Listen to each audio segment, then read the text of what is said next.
Shalom, and a warm welcome to this glorious place, this marvelous place, a place where the Lord dispenses His truth.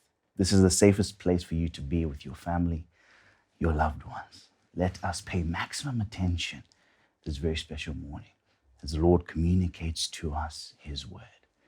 My name is Pastor Koramba, joined by Pastor Chuni, and in a few moments we will have the great prophet of God leading us on. Shalom, man of God. Thank you, Pastor Koramba. Man of God, we are in a tumultuous time, a time where some messengers have no idea. They have failed to interpret the times. And many people have said we're in a time of great conspiracy politically. Some people think that we are in the middle of some economic demise. But last week we learned with great shock that we are in the middle of the establishment of a global cult, where people are being led like sheep to the slaughter, people that are absent of truth, people that are walking in ignorance. But we are in this safety net of truth where we are required not only to hear the word, but get into the gear of actually doing the word. Apart from our careers, our jobs, our families, and all other occupations that we may have, now is the time where we must finally practically, literally do the word. It has been a week. Last Sunday reminded me of how people would view the prophet Amos in the Bible. But scripture then says, and the truth shall make you free. And it's good that we are sitting in our Father's stead, in our Father's house, under our Father's covering, and we get to understand the heart of God today. And we get to understand what is going on around us from a divine perspective. And it has been a tumultuous week. A lot has been said about last week's service. But one of the things that I've learned is how, whether we like it or not, like the prophet, hate the prophet. But when he comes and he says, this is what is going to happen, despite the time frame involved, when he says, I've seen this, I think now we need to come to that point of understanding that sometimes it is inevitable for us to converge with that time that the prophet would have seen. And the reality of what is going on around us, having been said before, sometimes we need to come to that point of understanding that our sphere or our sight is different from our Father's sight, is different from the prophet's sight, is different from the voice's sight. Because where we can see up to is not where he sees up to. Right. And now we are living in the exact time, in the environment that he prophesied about. 2017, that evening, it was a Tuesday service. As our father had finished ministering, he pauses for a moment and he looks into the distance and he says, raises his hand. He says, that disease I spoke about, I see it coming closer and closer and closer, 3 times in 2017, leading up to the final outbreak in 2020, end of November into December.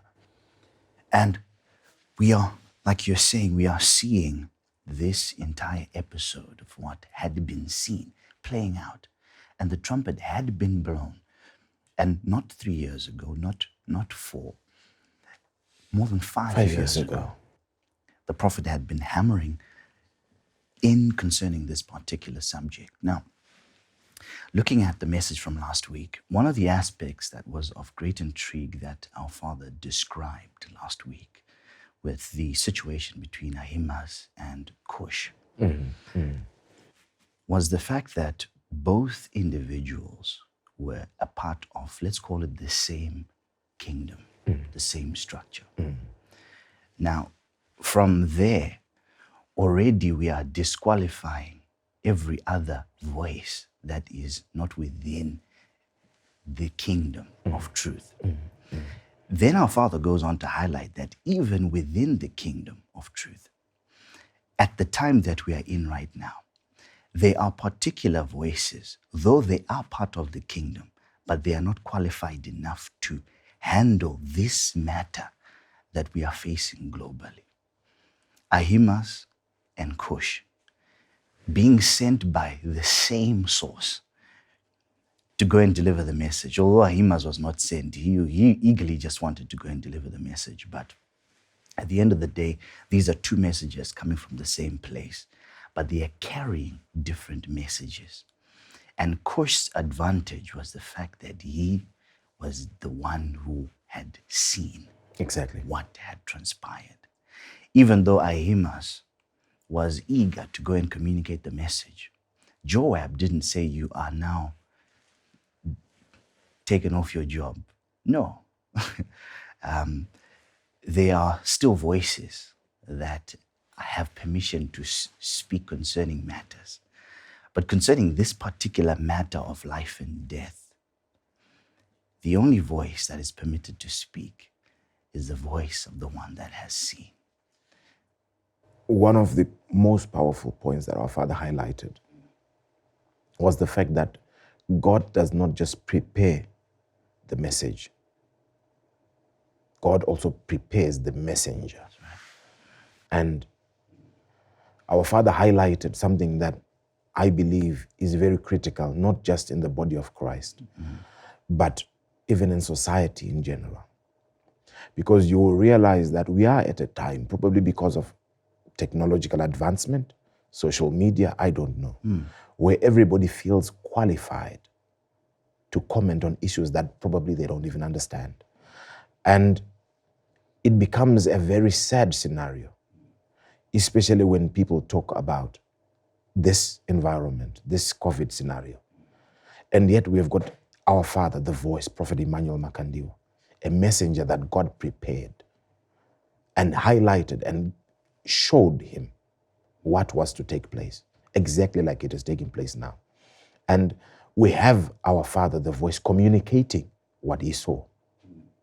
Like you rightfully said, even 5 years earlier.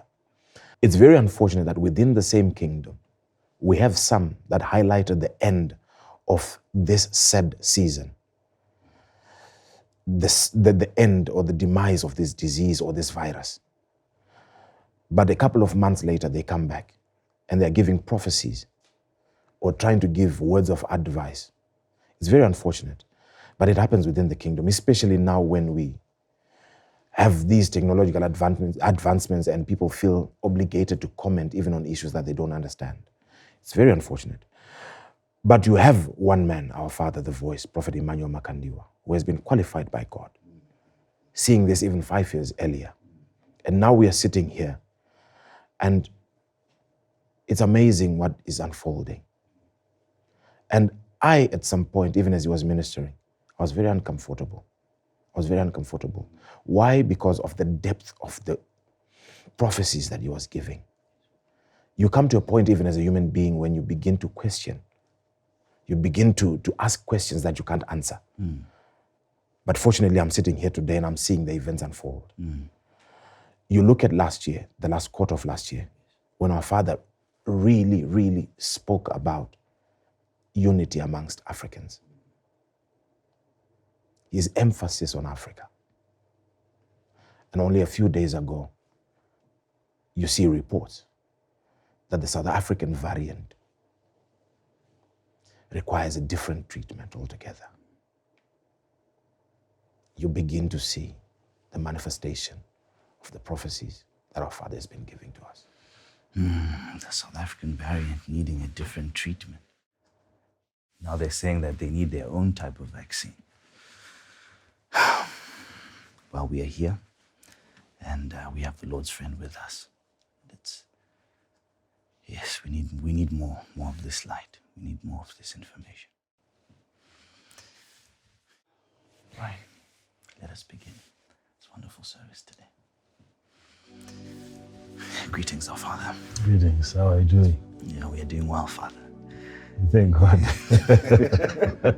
God is with us. We thank God we are here, live and well, and God's mercies have been so much available, and we thank Him for that. Indeed.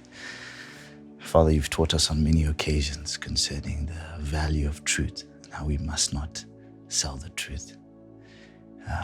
We must buy it and sell it not. Yes. And Father, we look at the time that we're in and how truth has almost seemed like a tradable commodity where people are willing to grab at anything that is given to them that might want to simulate truth.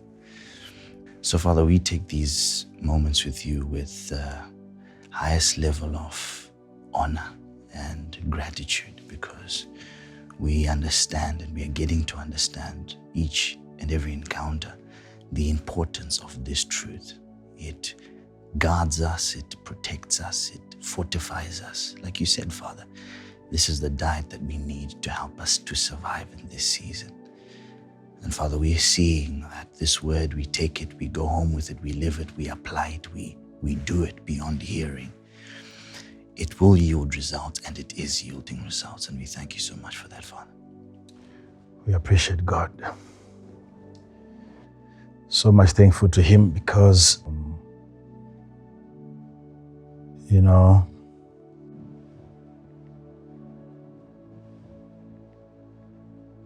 like always, we have a word for God's people. Thank you, Father. Thank you. From their Creator. And last time we touched on quite a lot of issues. And but it all culminated to one thing, which is the life and death situation. So I think we need to pick it up from there and continue to shed more light. It is important that we understand life from the Creator of life's perspective. Life according to God.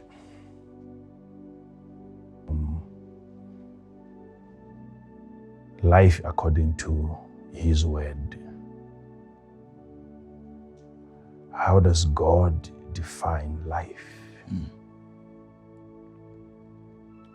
What is life? Who is life? How do we preserve life?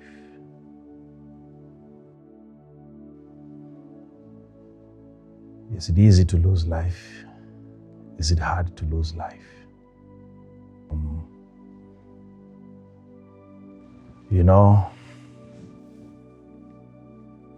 Eating right in one day might not bring a significant change to your health. But eating wrong in one day, you don't need to take poison twice. Everything about you can change instant. Because negative things are more effective. In most cases.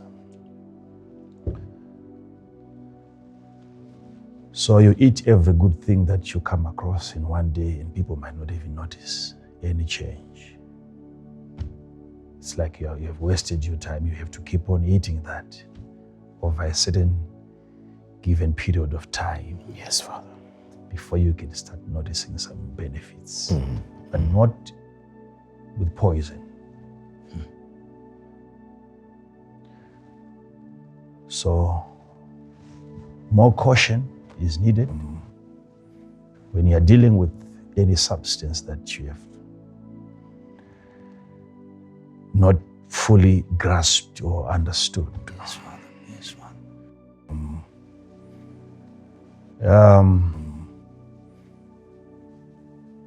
Until they set up a law that forbids people from speaking out that forbids people from raising questions. Because if you notice, what I was trying to do last Sunday was to raise questions, and I gave people an opportunity to respond by providing answers to the questions. Yes, Father.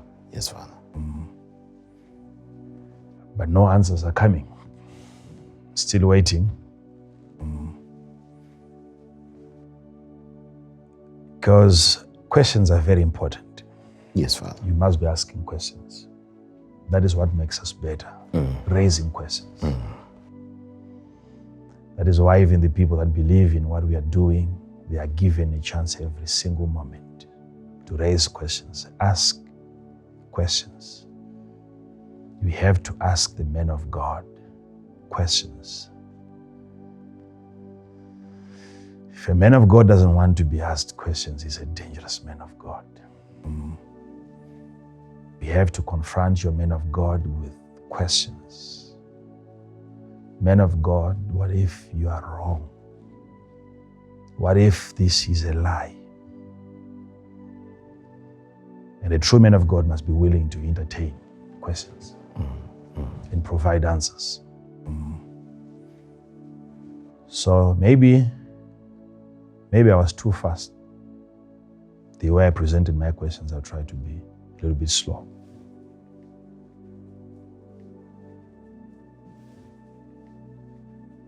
And once there is a law that you can't speak against a vaccine, it means that law also will affect those that would have had some negative reactions to the vaccine as well. Because if the law says you can't speak against it, it means you can't you can't also speak against it when it has destroyed you. So that law will cover people like ourselves and also those that are going to be affected. So the law will have to be put in place that we don't speak against the vaccine. As it stands, everyone has a right to speak. And in this case, these are questions. But I want people to understand something very important. The theme that God has given to us is very, very effective, especially given the times that we are now living in. We have to be more alert and even more active in the Spirit.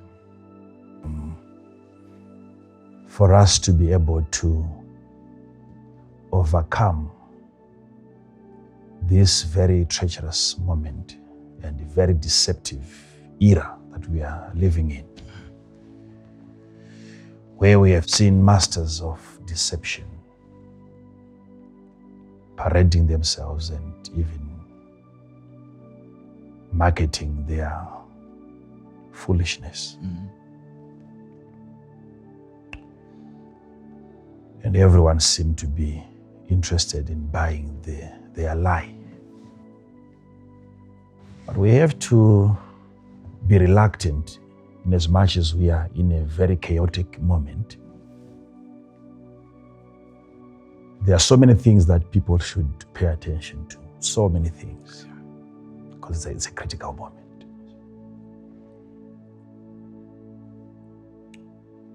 Paul says something. 2 Corinthians chapter 4, verses 3 and 4. From verse 3. But if our gospel be hid, If our gospel be hid. So from the beginning, he's trying to present the gospel from the first verse that, as you can see, read verse number 1. And see. Therefore, seeing we have this ministry, not we shall have, we have this ministry, as we have received. therefore mercy. seeing. it is a reality that we have a ministry. It's so clear. You can see that we got it. Yes.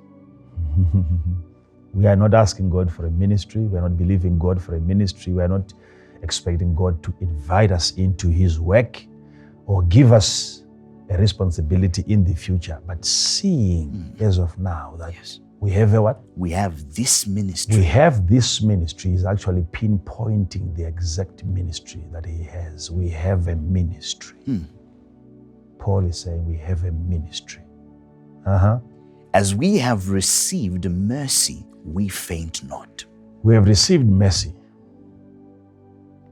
So he's not saying the ministry is the ministry of mercy. He is saying on top of the ministry, we have received mercy so that we faint not in ministry. So no matter what you do to us, we have received enough mercy that sustains us. Don't expect us to faint because mercies are available. Wow. So this man has a ministry and he knows he has it. And he's so confident that even so many other people around him can also attest to the presence of the ministry. He says, seeing. Oh, I like that. But in between, he talks about the plaininess of that ministry, how it is straightforward, easy to understand. Then in verse number 3, he talks about how this gospel is hidden to a certain class of people. But if our gospel be hid, If the gospel that we have be hid, it is hid to them that are lost. so there is a lost generation. And these ones that are lost, you must understand, they are not missing in planet Earth. They are present, still have jobs, yet lost.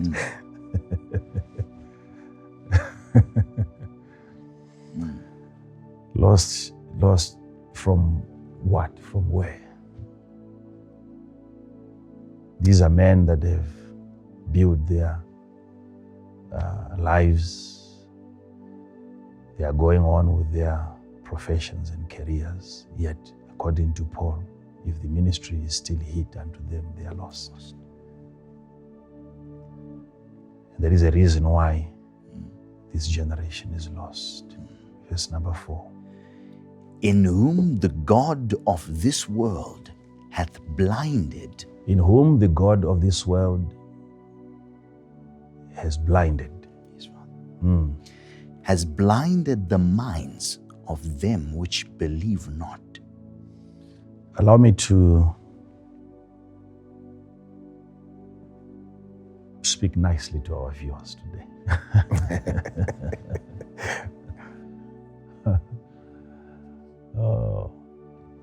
Notice,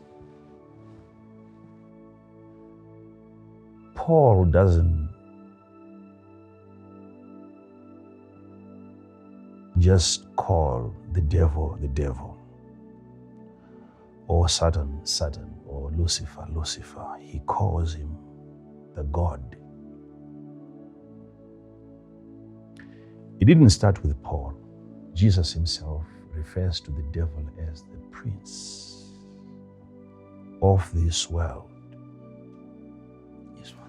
And Paul is referring to the same prince of this world as a God of this world.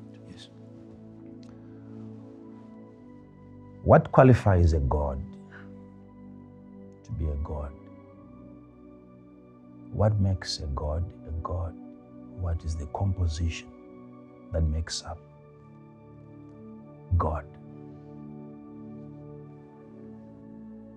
Why would Paul call the devil a God? It means there are certain things that the devil is capable of doing, which only gods can do.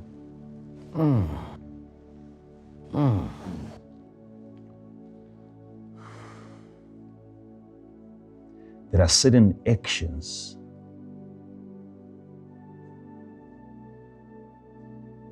that only gods can make, can do. And Paul is saying he is a God of this world. And by this world, he's not referring to earth. He's referring to, number one, systems that are governing the earth. And number two, the age or era or a certain time frame given to him so that he reigns in that space of time as a God. The earth was created by God, and you can't have Lucifer coming and becoming another God over the same earth that he never created. You know, what qualifies you to become a God? There are three things. The first one is rather mysterious. I will not dwell much on that, but I'll mention it.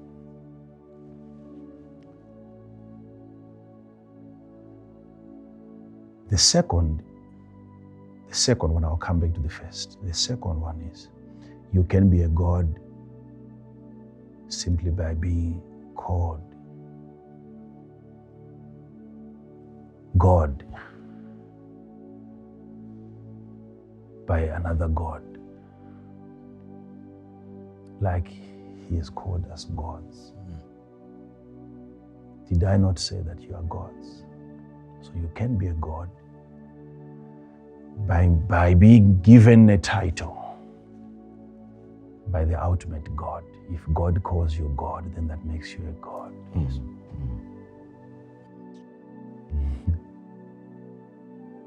And when God calls you God, he's not just giving you a name. He's calling you God because you are God. You are his product. You are his offspring. You came out of him.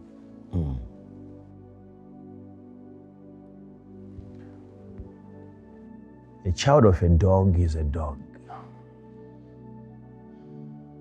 A child of God is a God. As straightforward as that is, you can still have people arguing over that.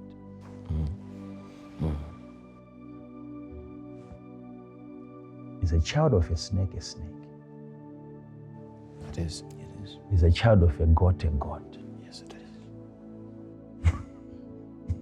Then call a child of God a god. You will have problems.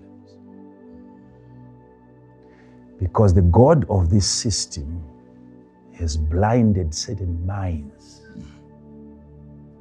Yet those same minds that he has blinded can go on to invent planes and rockets in that state of blindness. Now, notice, if God calls you a God, he's calling you a God because of you being a God, having come out of God.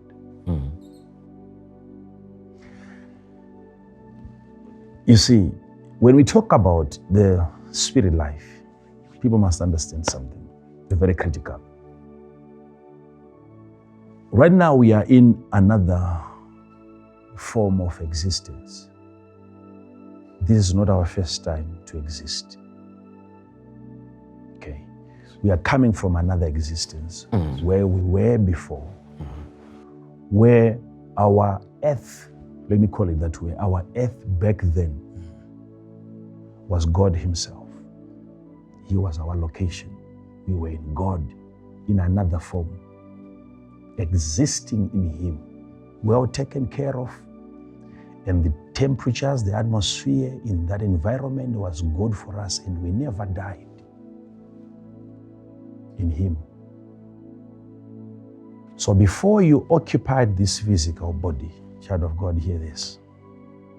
You were in another body before this body. And the first body that you had was God. God was your body.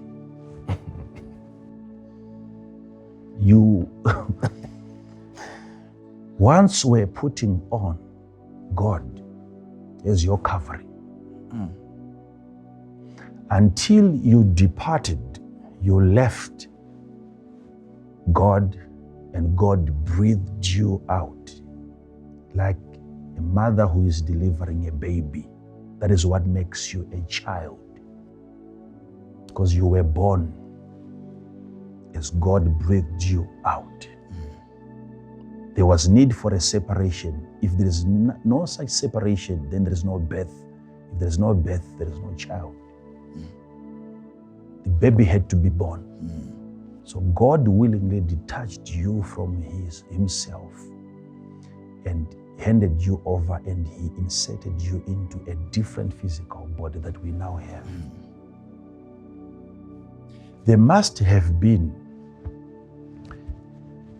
some security measures. There must have been some health concerns. God must have had a way of keeping that physical body safe.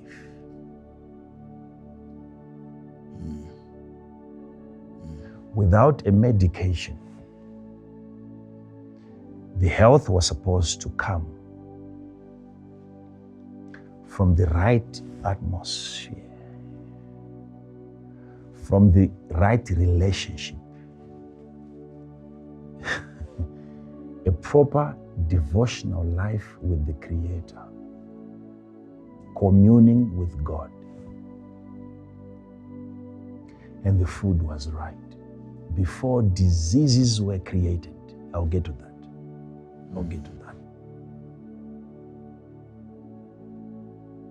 Are you telling me that had we not invented a vaccine, the earth would have been a wilderness, would have all perished by now? Anyway, when did we invent a vaccine?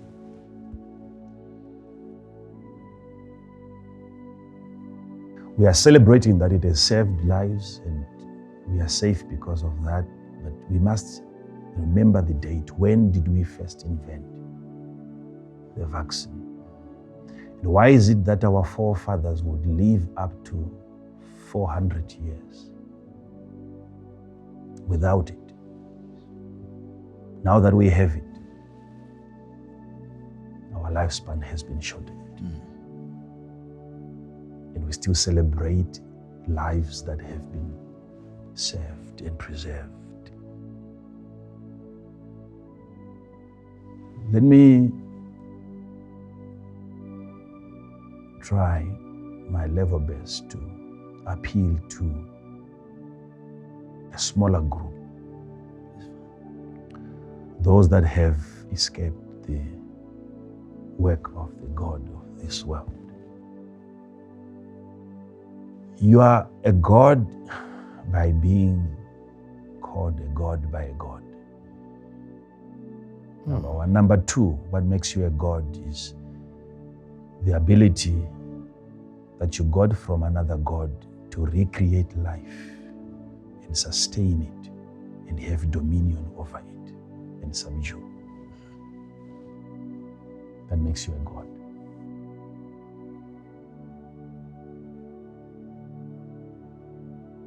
The power to create makes you a God. Not just to manufacture, to create. Not just to make, but to create. That makes you a God. So you are made a God by being called God by a God. And you are also made a God by the creative ability that lies within you that you got from God, the Creator. So these two things can make you a God. But we also must understand that you can be made a God by creating. The power to create, if that makes you a God. It's unlike God now. God was not made God by his ability to create. He was a God before he created. So he created because he was God.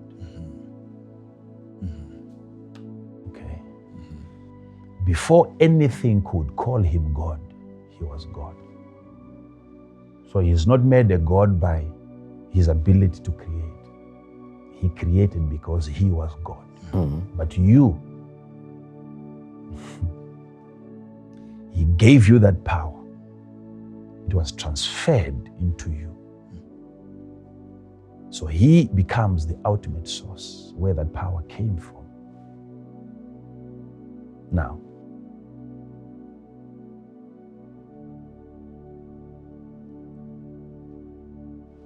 we have watched the human race being subjected to a lot of nasty creations.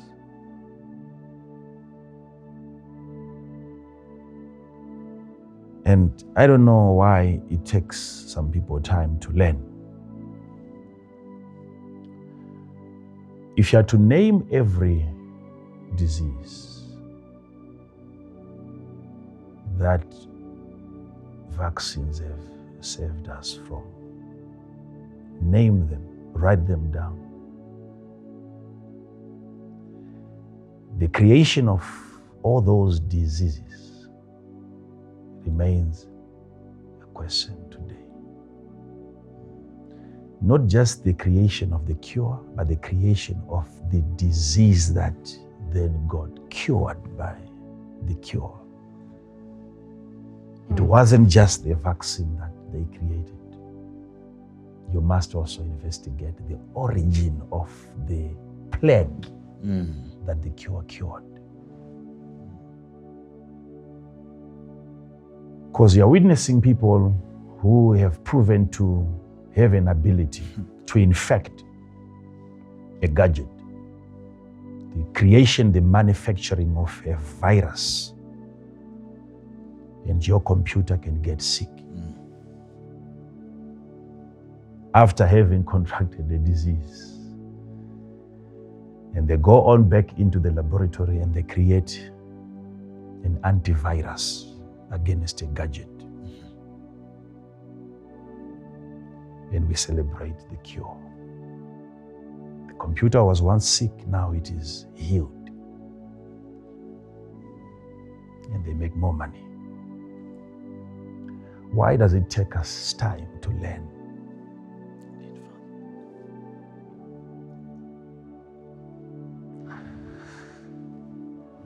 Now,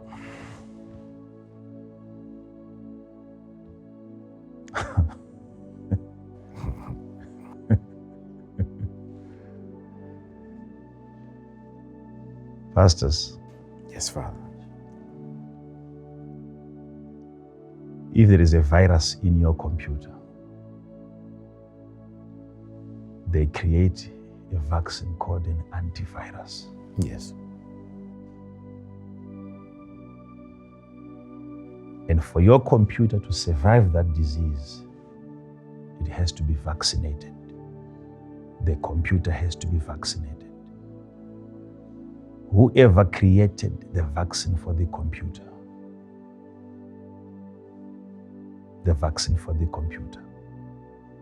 we don't start from there. We investigate the creator of the virus before the antivirus is created. You're telling me someone has that ability to make what you're holding right now sick. And then he brings the cure and you celebrate him. Okay. Some don't understand. I said I have to be very, very slow. Because some people are very slow learners like myself. Father. My major question that I raised, still unanswered today, is this. Provide for me a time simulator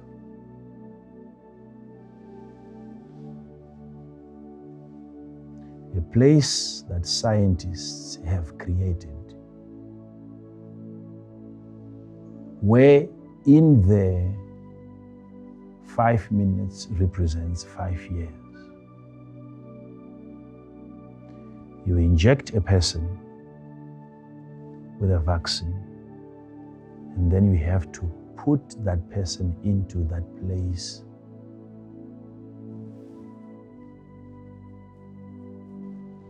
And then we watch the developments from there. Any test, any verification of a vaccine that does not consider the time factor is not comprehensive. It's incomplete. Yes, Father. It is fictitious. True, Father. True. I am raising this question. Next time you open your mouth, please try to answer this question. Is there a place where we have seen, watched the people that have received? How is it possible, pastors, that you can have a person volunteer today to have the first vaccine tested on him, and in less than a month you're already vaccinating everyone? I've watched very smart, very intelligent people. Soon after receiving a vaccine, they're telling people, I'm feeling okay, I'm feeling well. This is just 5 minutes. Is that how you...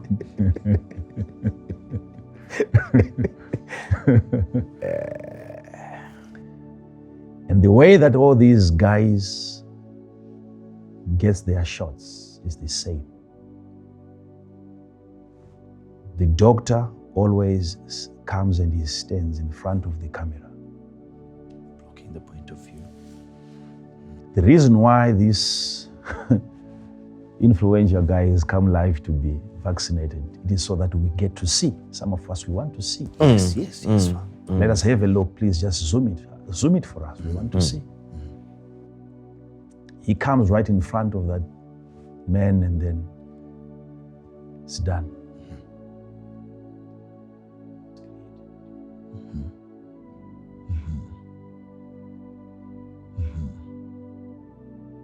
It is amazing how people can easily be deceived.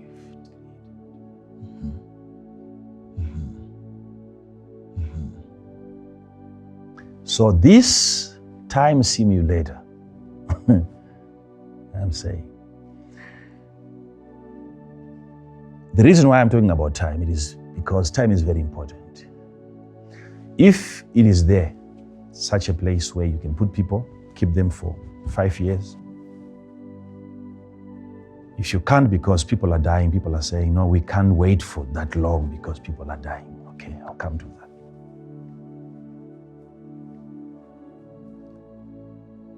In that time simulator, there is need for all atmospheres, different atmospheres to be created. Yes, Father.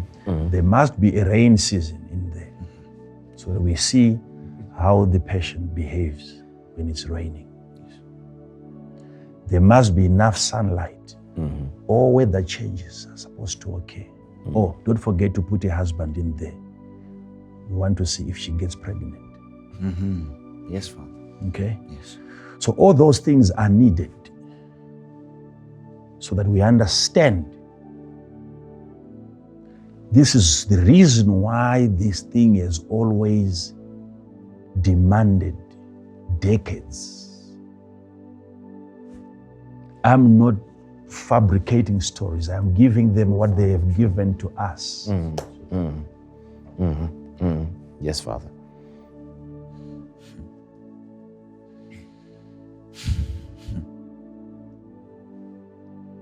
All right. So this person that has received the vaccine, already the person has gone on to live for 5 years. You've seen that? No. She's married. No. She has become pregnant. No. You have seen the condition of the baby. No. You have verified all that. No. So what is a test when people are saying we'll be very, very careful? If you hear them say what they are saying,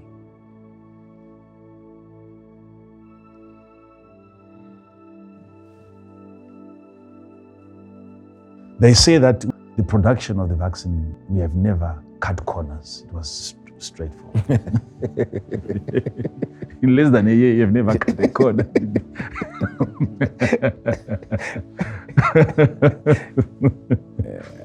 And people believe that. It's amazing. It's amazing. It's amazing. It's amazing. A person like myself, I don't really listen to everyone that speaks on subjects like this. To me, the CEO of the Pfizer company and the chairman is the chairman. That's a very significant person that you cannot ignore in this matter. It's true, Father. Very true, Father. And he tells people, if you don't get vaccinated, you're not just endangering yourself, but endangering the people that you love, the people that are close to you. Yes. So for their sake, you rather get vaccinated. Yes. That's him. Yes, Father. And in that same interview, he's asked the question, when are you going to get your shot? Have you received it as yet? And suddenly his face changes. You are startled.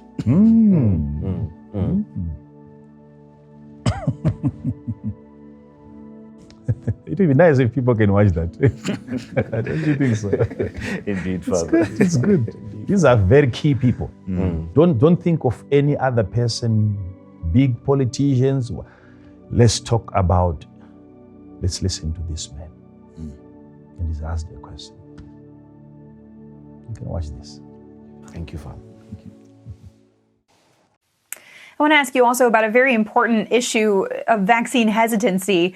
Even folks who get most of their vaccines normally might be hesitant about these vaccines because they were developed so quickly. What do you tell those folks who might be saying, I'm going to wait a few months before I get this one? I would tell them I wish that the situation was not so critical so that they can have the luxury to think about it. But the situation is as deadly as it could be right now with the amounts of deaths or new cases that we are facing. So they need to think it twice. This is a vaccine that was developed without cutting corners from a company with 171 years of credentials. This is a vaccine that was developed in the spotlight, in the daylight, with all the data being put in servers. This is a vaccine that has been approved in the US by two separate governmental agencies, CDC and FDA, after listening to two separate independent scientific bodies. One is the FDA and the other is the ACIP for the CDC. And this is a vaccine that is getting approved by all authorities in the world. So that should say something to them. And I repeat once more, the decision not to vaccinate will not affect only your health or your life. Unfortunately, it will affect the lives of others and likely the lives of the people you love the most, which are the people that usually you are in contact with. So I think trust science.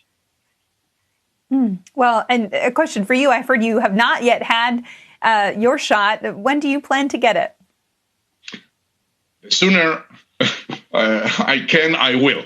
The only sensitivity here, Meg, is that I don't want to have an example that I'm cutting the line. That I am 59 years old, in good health. I'm not working in the front line. So my type is not recommended to get vaccination now. So that's one consideration. On the other hand, our company ran a lot of polls to see what will take people to believe it. And one of the highest ranking, even higher than if Joe Biden takes it, even higher than if the other presidents take it, it is if the CEO of the company takes it. So with that in mind, I'm trying to find a way that I will get vaccinated despite if it is not my time, just to demonstrate the confidence of the company. But we have made a decision that if we have to do that, we will not do it with our executives. So none of the executives or board members will cut the line. They will take it as their age and the occupation type is the time for them to take. Okay.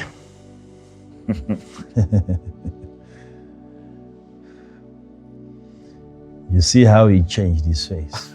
What kind of a response? He wasn't expecting that question. Exactly. He wasn't. The creator of the product is willing to be the last one. He doesn't want to cut in the line. And the reasons, listen to the reasons. Same interview. At first, if you don't get vaccinated, you are endangering not just yourself, but the people around, the people that you love, which means this is good for you, not just for you, but for everyone around you. Now, let's come to you. You have people that you love. Have you been vaccinated? And he tries to convince you that he is not a priority. He goes on to mention his age. Yes.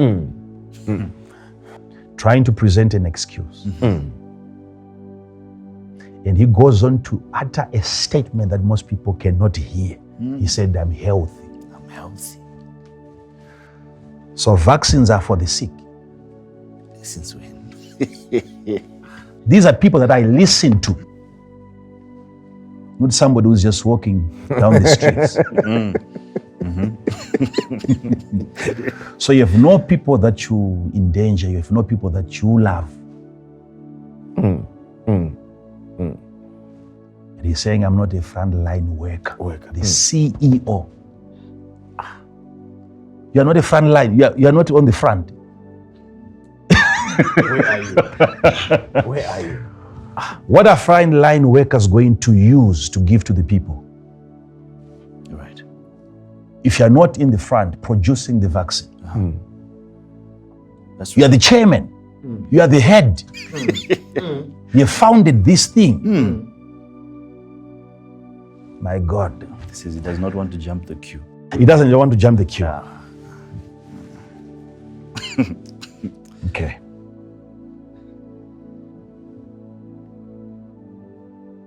This is what makes the devil the god of this era. Not because he has created the world, but because he has created the blindness. He has managed to do that. Okay. Here are the issues that we have. Listen to this. Listen to this. We are in a rush. We are in a hurry because people are dying. That's a fact. This thing has now changed its form.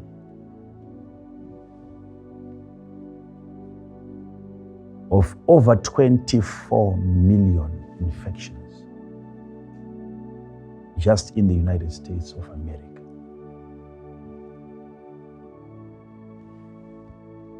There are slightly over 400,000 deaths.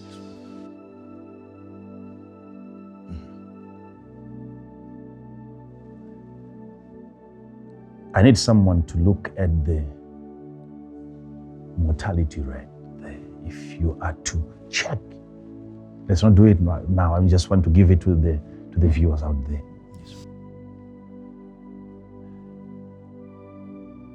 How many have recovered before receiving a vaccine? Many. Now, every single year from 2018, pastors, hear this. Yes, Father. It's very important.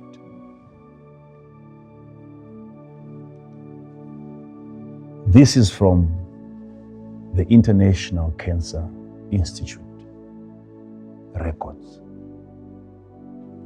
9 million people died just in 2018 from cancer. 9 million huge people. And the projection is up to 2040. It will be 26 million people dying every single year from cancer.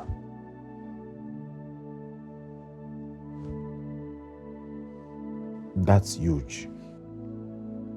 Now, with the COVID-19, we are slightly over 2 million deaths in 1 year.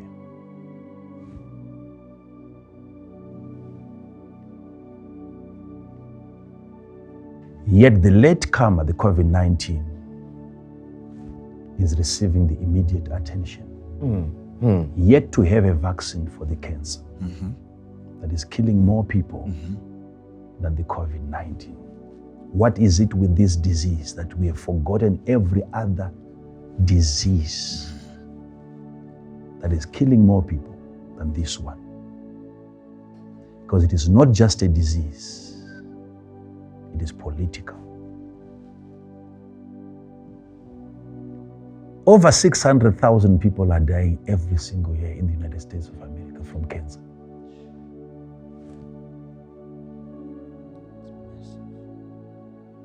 No one is talking about that. And with that particular disease, it was gracious enough to give you time to work on a vaccine. No one is saying, but people are dying, let's be in a rush. Not with that one. Why with this one?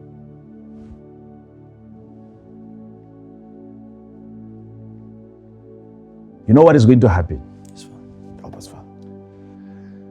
So that people can get to understand where I'm coming from. There are things that I see and things that I hear, and those things are very authentic. You don't hear me speak when I'm not sure of what I'm saying. True, Father. I can be wrong on many other things, but when it comes to the things of the Spirit, when you hear me speak, I'm sure. Yes, Father. Yes, Father.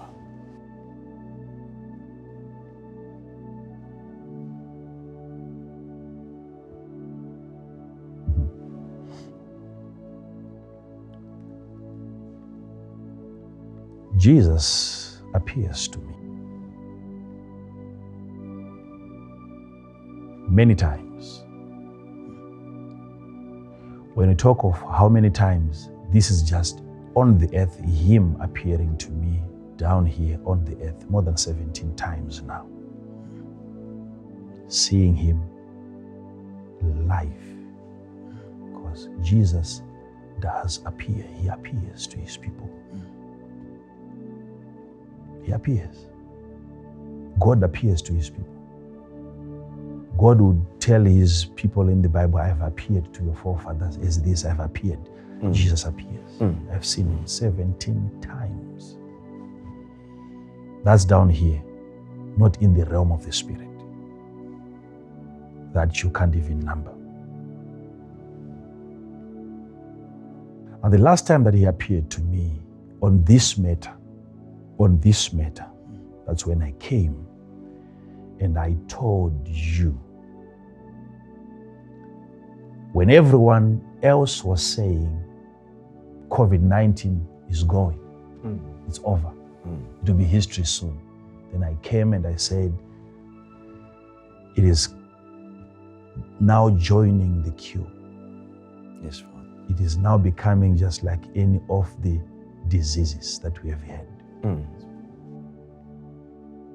It was easier for me to say the same and say, let's pray. It will be over soon. It's gone. But I came while his people were praying for it to go, and I said, no. Why? Because he had appeared to me, the Lord Jesus himself. Came, stood right in front of me, and then he handed over to me a scroll. And on this scroll was written, plague. We'll get into some few scriptures today, and then we let the people go. I don't want to take much of the time. Then I got hold of the scroll, and then suddenly he disappeared, and there was like a whirlwind. Then the scroll fell from my hand before I opened it. Before the scroll touched the ground, it started flying. I watched this scroll flying away from me, and it was like a fly. No flies that way. Yes, no flies. Yes. And then I watched as the scroll was changing forms as it was flying away from me. Very strong at the beginning, but at the end, it was weak and much more faster. Slow and strong at the beginning, faster and weak at the end. It was changing form as it was going. He was no longer there. Then I began to pray, and he said to me, keep on praying. And I said, what do I pray for? And he said, this thing, because it is now in existence. I'll explain that to you very soon. Thank you, Father. Thank you. It will continue flying. You look at it right close to you, very strong, very slow, but as it keeps on going, I've weakened the disease so that it can be treated if you want to treat it. This is the voice now. He has gone. So what we're seeing happening is the contagiousness of this disease. Easy to hand it over to the person next to you. But the effectiveness, the strength, the power, it is no longer as it was before. I'm being told. So coming to people telling them that this thing is going to join the queue, I knew what I had seen. But then the voice said to me, but they will make it strong. They will make it strong. I said, how? When he said to me, pray, I said, why should I pray for it when it's getting weaker? And he said, you don't just pray for the plague. Pray concerning the cure of the plague. Now the voice began to teach me some things. They will make it strong because it will feed on two things: the so-called cure of the disease and fear. It will feed on those two things. The cure and the fear will make that weak fly strong, strong, strong. Pastors, do you know that a bird whose lifespan is 2 years, if you take that bird, you put it in a cage, the lifespan is reduced to a year. No matter what you give to that bird, if it is in a lockdown, it will never complete its years. People must understand something. So imagine now, I've been given a scroll, not even a chance to open the scroll. It falls from my hand, it turns into a fly. It's flying away, the plague, changing forms as it goes.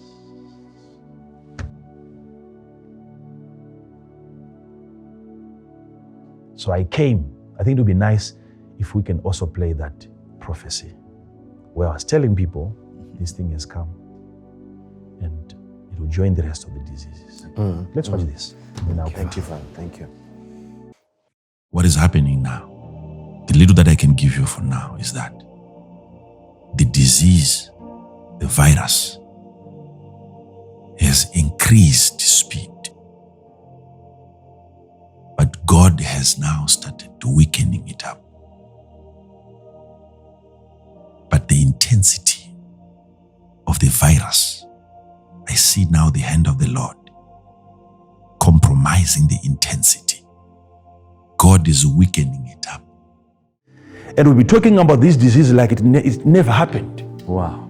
Thank you, Jesus. It will just go, and people will be wondering what has happened. Like I've told you, we are reducing the disease. It will join the queue, like I said. It will become just like any of the diseases, treatable by the medications that is already available. Let us understand something here. Do you know that we are dealing with people that are so cunning to a point where, do you know, even if they are to vaccinate the whole world, with water. Do you know? Do you know that even if everyone gets vaccinated with a placebo or even water today, you will still notice changes if they want. They determine the pace of what is happening. They can prove you wrong if you say the vaccine is never going to work. They can make it work, not by making it work. It is the narrative that gets created. The script will eventually change. Like before, people who would commit suicide, the post-mortem would say it's COVID-19, right? Yes. You fall from a bike, you die, your head is crushed. COVID-19. Right? Yes, Father. Yes, Father. No one talks about any other disease. Okay. That was the push. That script can change soon after the vaccine. Reporting COVID-19 will then become a case. You see how the story can be changed? Yes, Father, suddenly. yes. Stop reporting COVID-19 cases, even when you find it. It's not all about finding, it's about reporting it. Yes. So that you start celebrating the victory of this thing that is coming. So hear me. Most of you people, you are waiting to be told, not really monitoring or seeing what exactly is happening. So if they want you to see that we have worked it out and we've been successful, it's all about reporting positive after the vaccine. Right now, as people are receiving it, doesn't matter how many people die, that information has to be destroyed.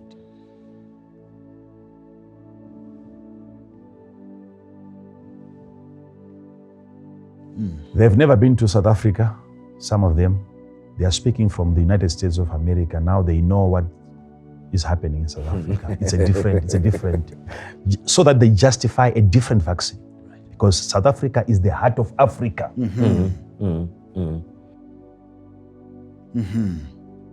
Because we were going to raise another question, some of us. Is the coronavirus we have in Africa different from the coronavirus they have in Europe? And the answer was going to be, it is the same. So we're going to demand the same vaccine. So another narrative is being created now. So if we have a different virus, not in South Africa, in Africa, that calls for a different vaccine, not the one that you are seeing leaders being vaccinated with. No. It has to be a different one. South Africa is the heart of Africa.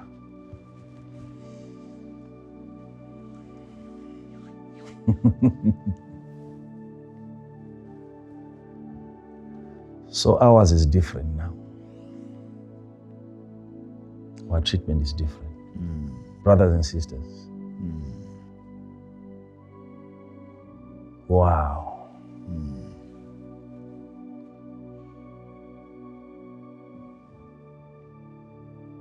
Yes, we will do everything that we can to make sure that it is safe. But time.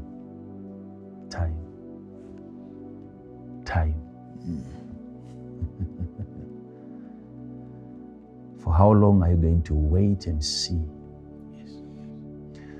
Most people I've noticed when I speak, they don't understand.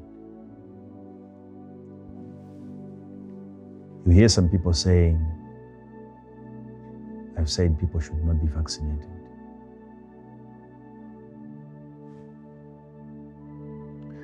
If I say don't be the first, I'm saying be the what?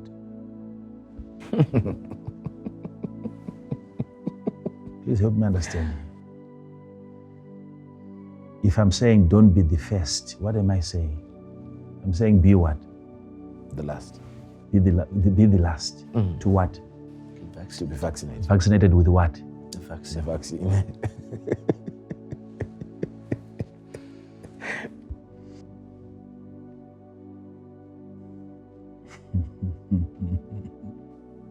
Take your time. I'm putting pressure on African countries to verify this thing until they know it is safe. Yes, Father. If there are no people like us, some of these people can be so careless. Let's take our time. Let's not be in a rush. We are at 85% recovery. Please. Please.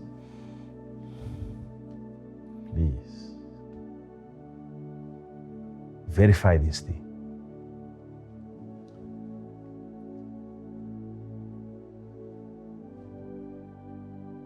Do you have what it takes to verify what you can create?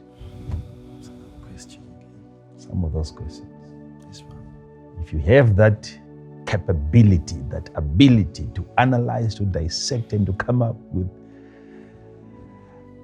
accurate findings, then what is stopping you from producing your own?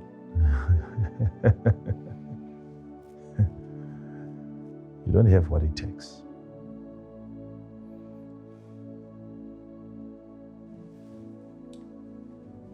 Now,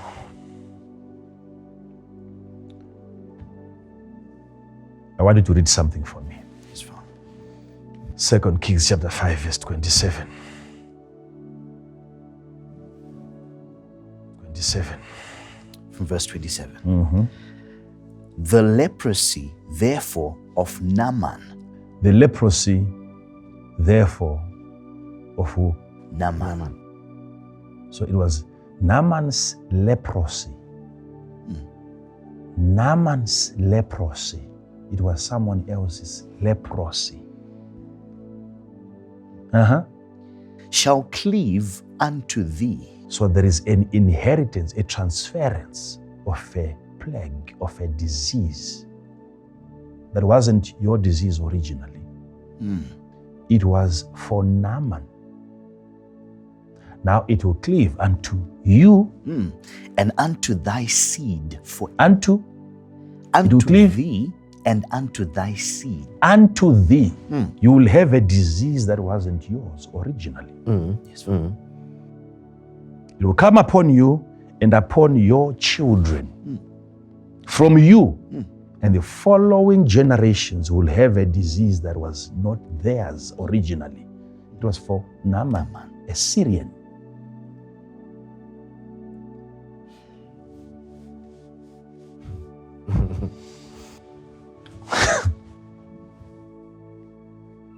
Hear this, child of God. There is the creation of diseases that people must understand. Hear this. Yes, Father. Once the disease has been created, you can't uncreate it. It is there. It simply has to change forms. Some of us, if you say we have brought polio under control by the introduction of a vaccine, some of us, we go beyond the vaccine. We go to the creation of the polio. Right. Okay? That is very, very critical, very important. Yes, Father. Right. Yes. Once a disease is in existence, it will always exist, but in another form. Hear this. Help us, Father. You have a Syrian captain, and God had given him victory over many enemies. Now, but he was a leper. He's sick. He had a condition. At some point, they'd gone into the promised land and captured some of the Hebrew people from there, including a maid. Yes, Father. That was brought from Israel into Syria, and she's working there.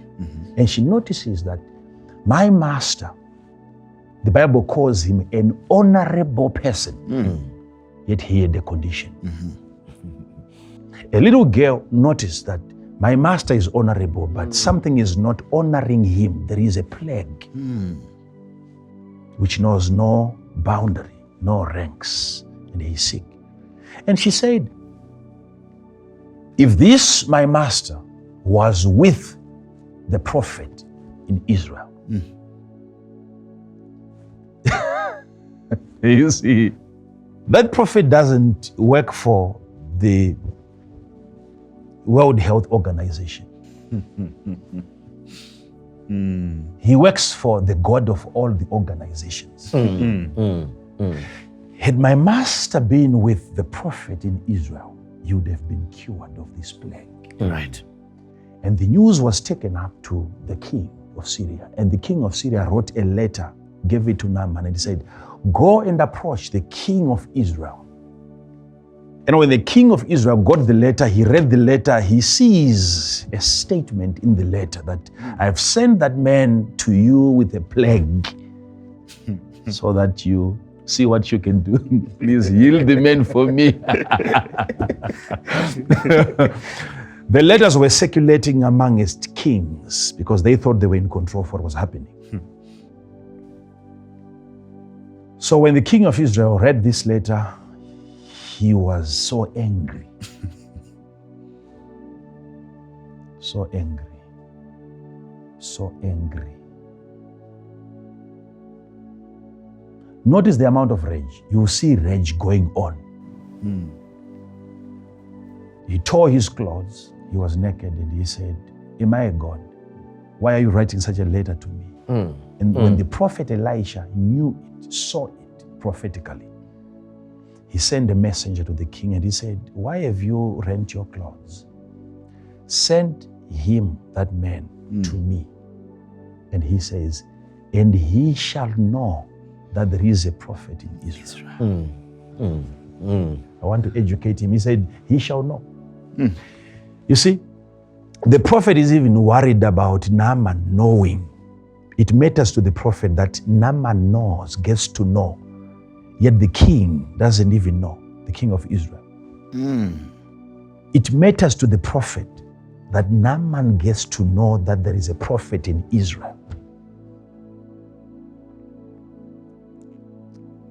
Wow. That's strong, Father. Send him to me so that he knows. I want to educate him. It was all about info, not just his healing. Not so that he is healed, not so that he recovers. Knowledge is very important for such a captain. I want him to know there is a prophet in Israel. Send him to me. Did he say, let him go to God and pray? No. Like we hear nowadays. No. Let him come now to me. Now, Yes. to God. Let him go to the mountain. Let him talk to, because God is everywhere. No. People should learn to pray in their houses. No. Let him come where? To me. To me, and he shall know he shall know after coming to me that there is a prophet in there is God. a prophet. He wants it to be known that there is a prophet. Where? In Israel. In Israel. Then Naaman gets to the prophet's house. And the prophet didn't come out to meet such an honorable person who was sick, very sick, yet so proud. Very sick, yet so proud. So the prophet didn't come out. He sent a message and he said, go and tell him to go and wash 7 times in the river Jordan. And again, you see rage. Yes. When a prophet is providing a solution, there is always rage. And he began to name other rivers in Israel with cleaner water. He said, how about all these rivers? Like Fapa and so on. I can go there and wash myself and be, okay. If you knew there was such a river, why didn't you go there? Right.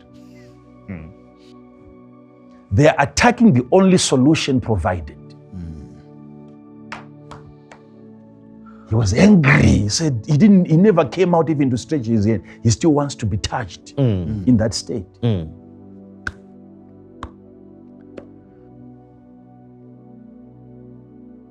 If it was nowadays, people would have said, why didn't the prophet come out? He's afraid of the disease. Why is he not praying for the sick? He never came out. He sent forth a word, an instruction that was supposed to be followed. Yes. Go and wash 7 times, and your flesh shall be restored. Now, the Bible says, and there was a servant. When he said, I cannot do this, he didn't come out. He never greeted me. He never touched me. What kind of a prophet is that? And then the servant, the Bible says he had a servant. Thank God this one had a servant. Apart from the disease he had a good servant. And the servant said, my father. He didn't say my master. Right. My father. Is it there? My father. Read it from the, Who is saying my father? And his servants. And his what? Servants came near and spake unto him and said, my father. You see? These are servants in a certain class. They would call him father. My father, had the prophet asked for a difficult thing, were you still not going to do that? Right. But this is a simple thing. He said, just go and wash, and you shall be made whole. He has provided a solution. Why not just try it? And then he went, and then he dipped himself in that same river. Yes, Father. 7 times.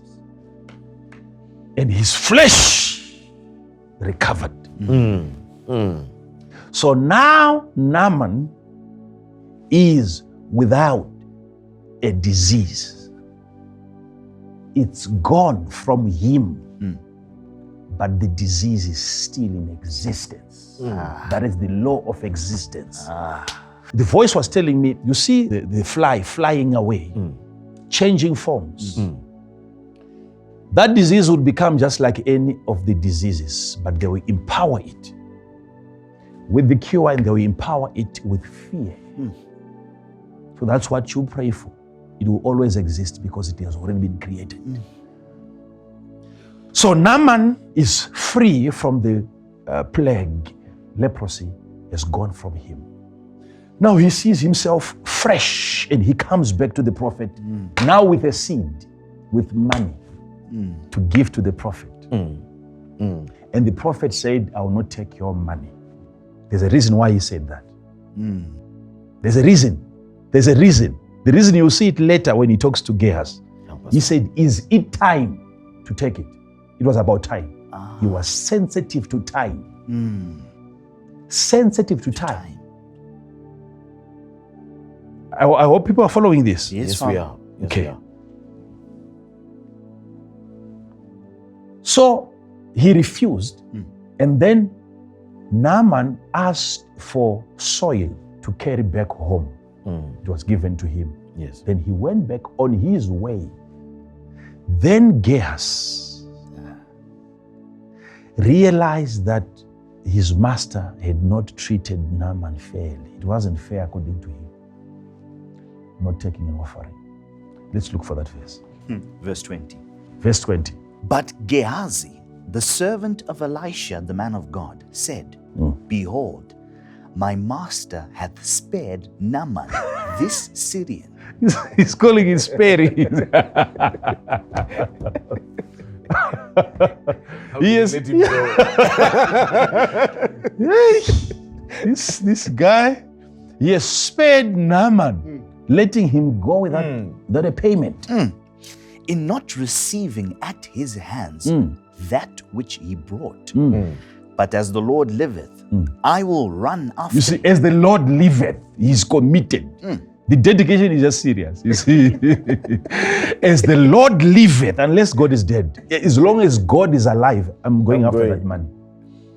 I'll run after him and take somewhat of him. You see now, this is the reason why you see the transference of a plague that wasn't his, the love for money.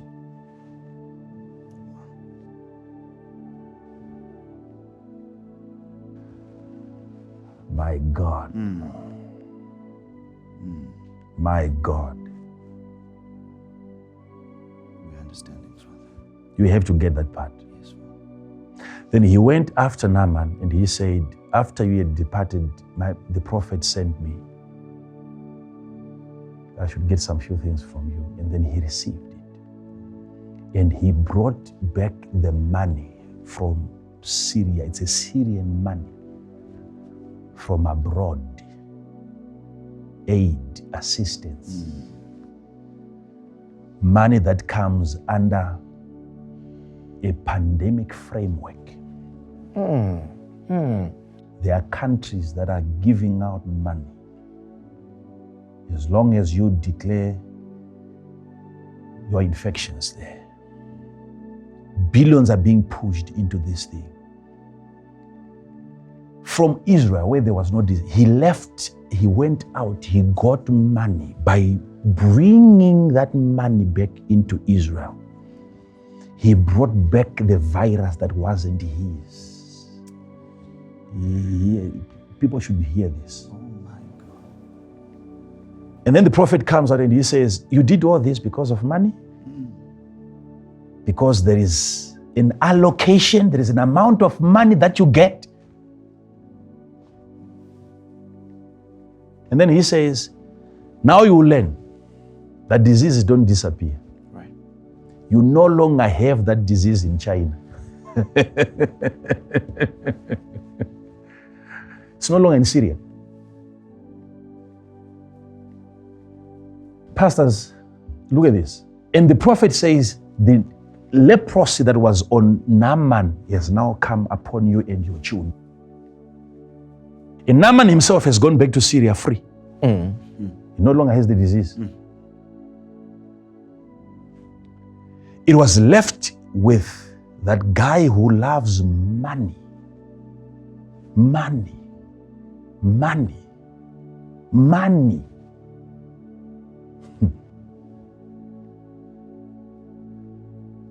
Ah, my God. Because you got his money, you get his disease. You love his money so much. Which means when Naaman recovered from his sickness, that disease was kept somewhere. There is a place where diseases are being kept. And the same disease was transferred upon Gehazi and his children that were not even present. Simply because of assistance, money that he desired from Syria. Money that he desired from Syria.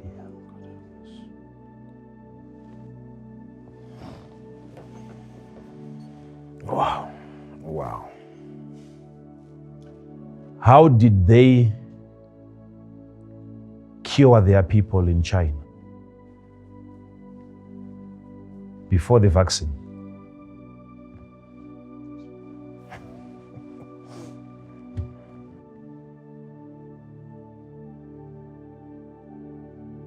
Do you have to be a scientist to raise such a question?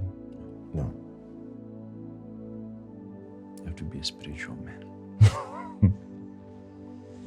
It's quiet in China. Quiet.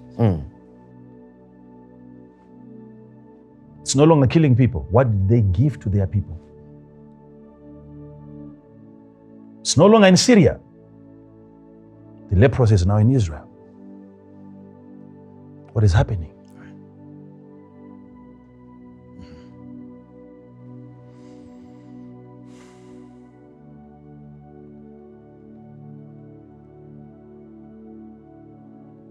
Oh.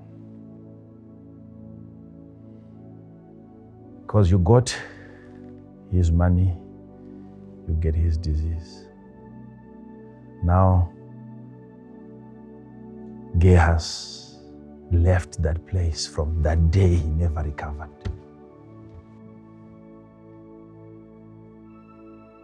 He never recovered.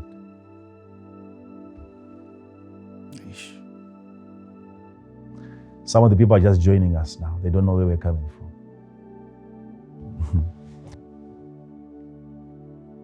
I'm saying this not so that I get people who support me, who love me. No. I have too many people that love me already. I have people that follow me because they love me, and those that follow me because they think they hate me just because they don't know what love is. Every single message, they make sure they hear. What is it that really encourages certain people? They feel obligated. They want to hear, what did he say this week? And they don't believe that they are my followers. Something so straightforward. If you can't sleep, if you can't go to bed before you hear what has been said by a certain individual, you follow that individual. So I have those that are open enough to declare they love me, that's why they listen to what I'm saying. And those that don't know what love is, and they still follow. So because you are here, you have to hear it from me. Diseases will always be there.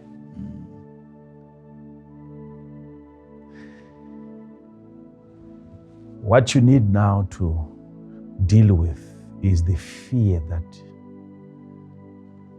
the COVID-19 is riding on. It is feeding on the fear. Your creator, because you are also a product. You are not just producing. You are also a product. You must look at your manual. The one who created you said, do not be afraid, don't fear. He has told you something very significant, that the fear of a disease is a disease. Do you know, I can say this sitting here today, and take note of this. Every single individual on the face of the earth at some point is going to be infected. Everyone is going to have COVID-19. It is how many people is it going to kill? That's the question.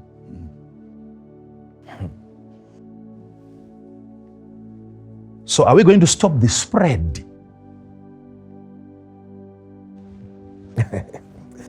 Of the virus? Are we able to stop? I can say this today, pastors. Yes, Father. Governments were right on introducing the lockdown measures.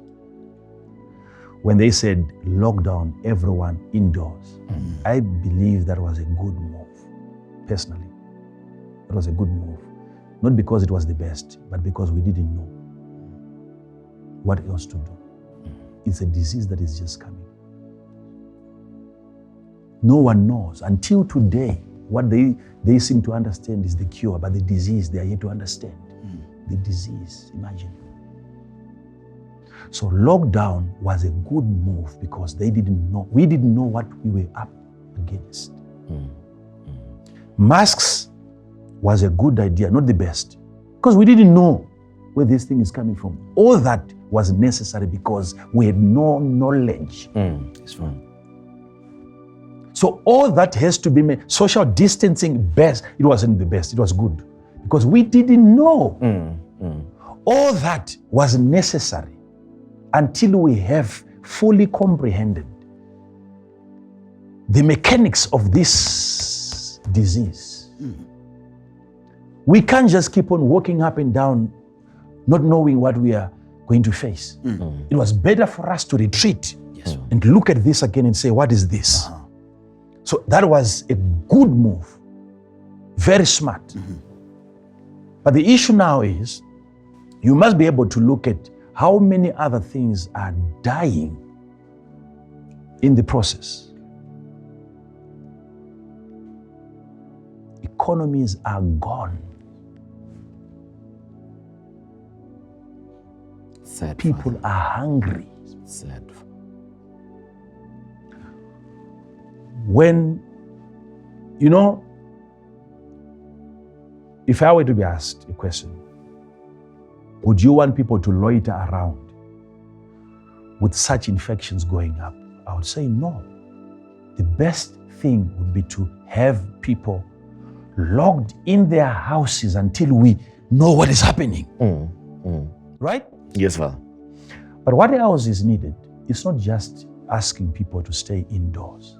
This should have been the biggest budget in Africa, making sure that people are eating. Hunger, hunger, hunger, hunger, hunger, hunger, hunger, hunger, hunger, hunger, hunger.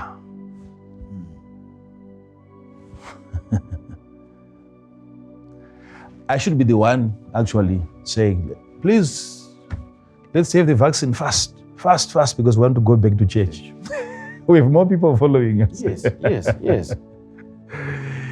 You had some pastors with 20 people, they are already screaming, they want this lockdown to be over.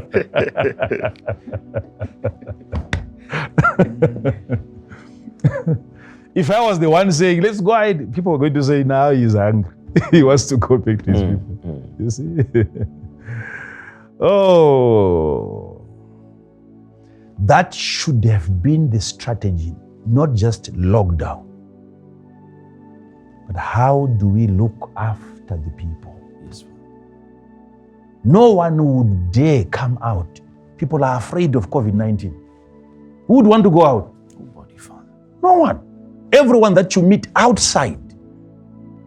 It's not carelessness. It's care. He has got a child that is starving. Someone is dying. Hunger is a disease. Fear of a disease is a disease. Yes, Father. Yes, Father. I said, a bird that was supposed to live for 2 years, put it in a cage, give it everything. Before 1 year lapses, the bird is dead. Because you were created by God to intermingle, to socialize, to interact. If that is taken away from you, you are not being killed today, you are being killed tomorrow. Your lifespan has already been tampered with.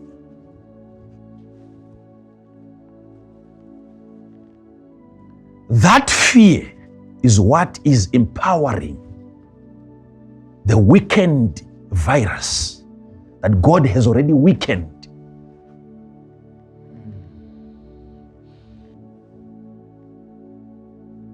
If you wanted to test all those intelligent people outside trying to control, trying to dictate our pace, if people would have wanted to do a study on their intelligence, you'll be shocked. After receiving it and then you don't vaccinate the people, you fake it like they are doing, some of them. You will hear them reporting the numbers are going down because of the vaccine. They will not control the virus per se. They will control the media. It's the media that they will control. The narrative. I said there will come a time when they will say, don't report cases anymore. Until there comes a time when they want to release another version. They want to make more money. And then it will mutate again, and then it will be a different one. Then you have to buy it. Imagine if it's costing $20, one shot.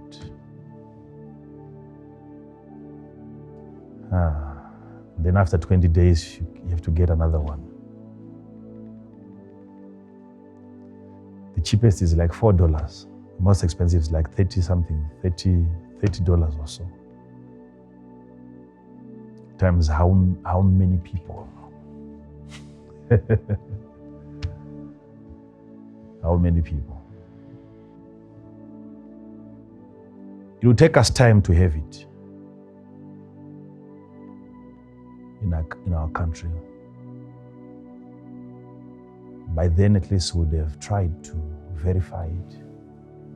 Because countries with money, they can't also have enough of it. is still in short supply as we speak. So if that's the only answer, when are we going to come out? It's going to take us long. And I never said it will be forced on people. No. But something is going to force you.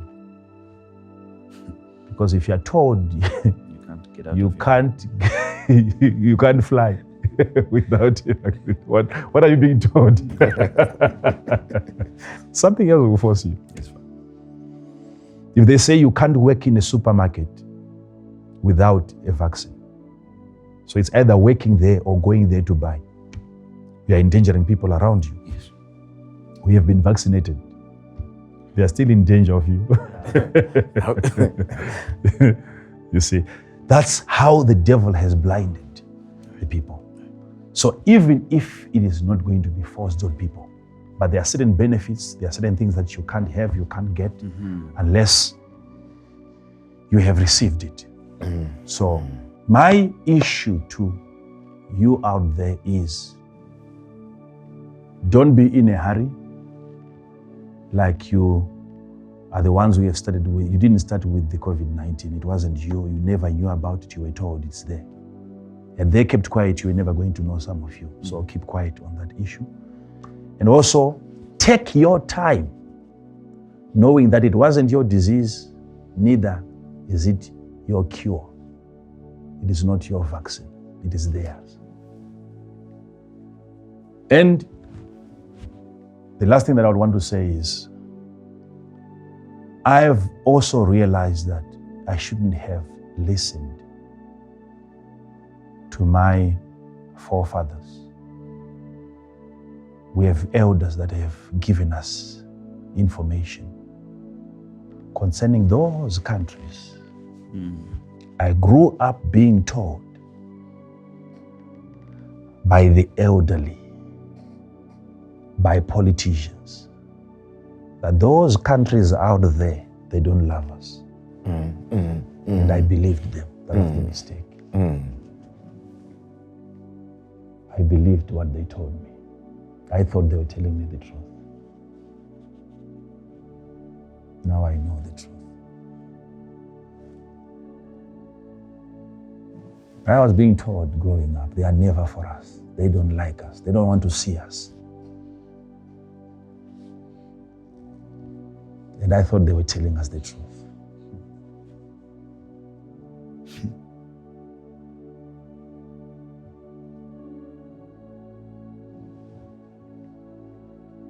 They must apologize. These people are for us. They love us. They want us to live. They want to save us. No cure for HIV, no cure for cancer, COVID-19, which has killed less people. 2 million in 1 year. Cancer, 9 million in 1 year. And COVID is an emergency.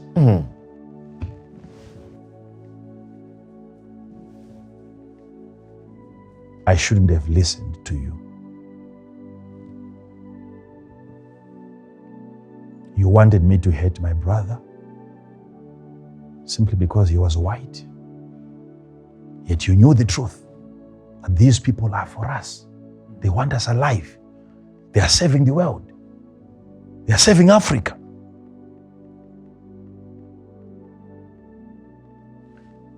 Why are we looking up to them now if they are not our saviors?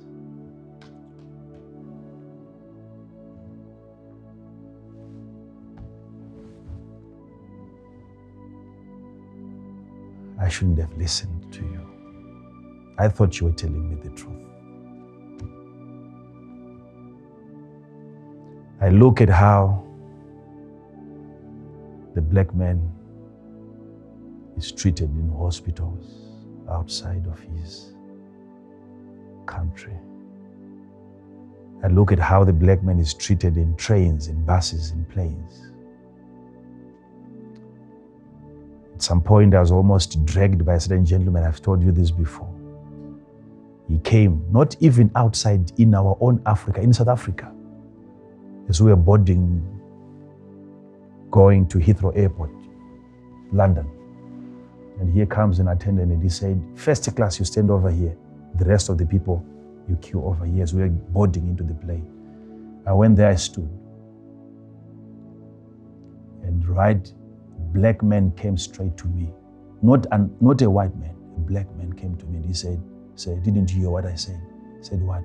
He said, only first class stand here. So go there. Without even asking me, are you first class? Africa. It has gotten to that point where we have become danger to ourselves. Look at how your brother is being treated outside.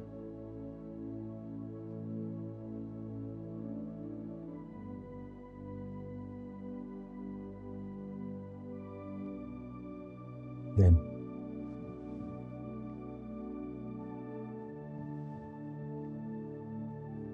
President Trump is gone. It's gone. Huh? Yes.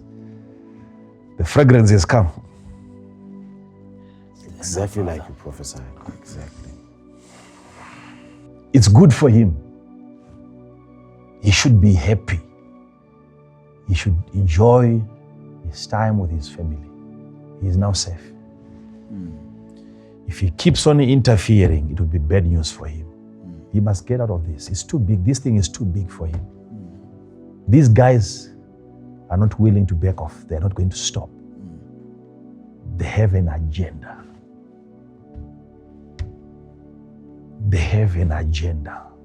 He was too small for this. You can't stop this thing. You can't. They are heading towards a certain order that has to be put in place. And it's better for him that he is out. Otherwise, he wasn't going to live for long. Okay? Now people don't look at what has been accepted. It's not just a personality.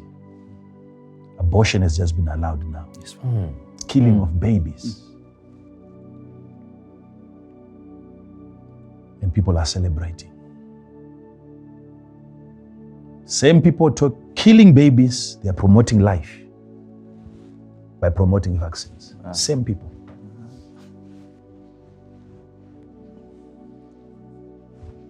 No such How do you explain that?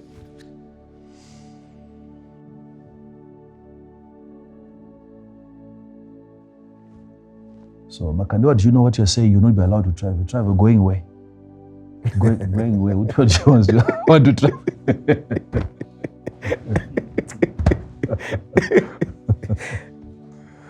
Oh my God. Open your eyes and see.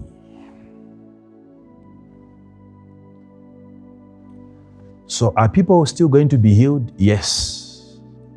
The problem is we're not going to have a lot of people being used by God to administer the healing that is needed. Yes.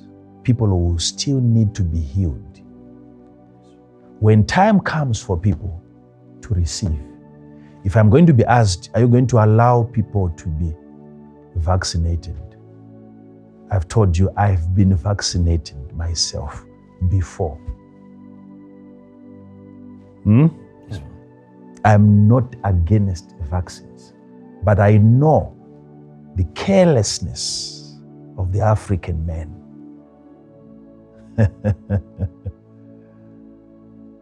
You have destroyed my confidence in you. This thing is a fast food, and fast foods are dangerous. I'm simply saying, take your time to verify this. Is it the same thing? Isn't there a vaccine for Africa?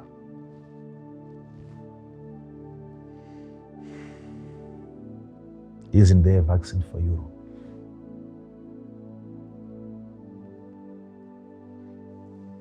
Isn't coronavirus the same virus?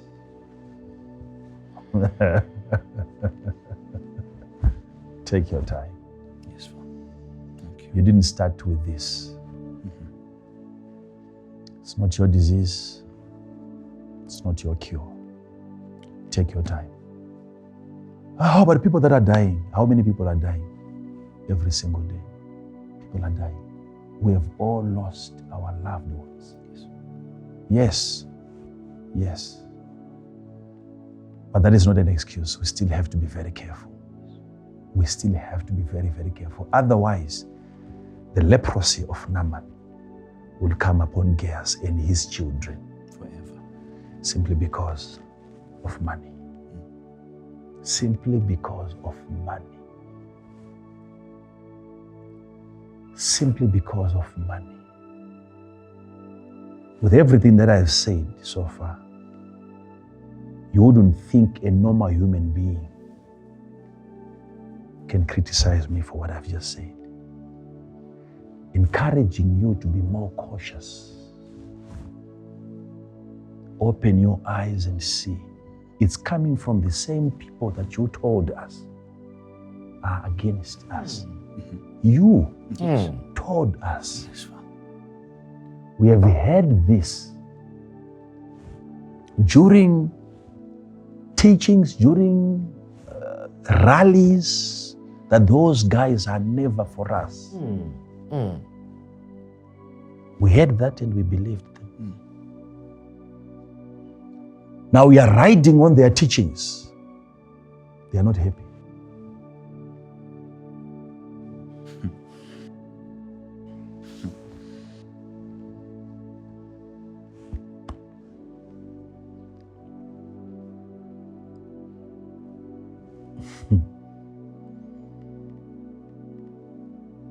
Thank God, God has allowed us to have certain countries. I'll keep on referring to that until they also start changing their laws there. This virus is very intelligent. It knows when it crosses the border into Tanzania. It knows. Some might think people are dying, they're not just reporting. You know, when people are really dying, you can't hide it. When people are dying, you can't hide it. Especially in this era of social media. Imagine. I'm amazed at the intelligence of COVID-19 when it gets into Tanzania. I'm amazed. I'm just sitting here, relaxed, just amazed. No one wants to answer that. I'm amazed that you carry it from here. You get to the airport, they ask you to remove the mask. Get in. Give it to as many people as you want. How many are dying?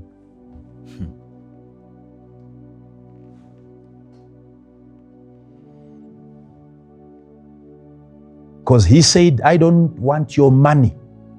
Right. Because he knew this money from Syria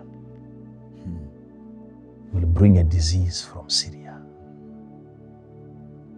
The prophet said, because you got their money, you'll have their disease. You love their money too much.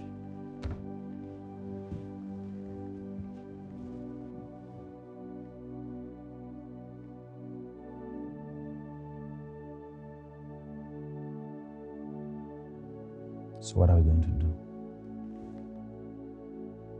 What are we going to do? What are we going to do?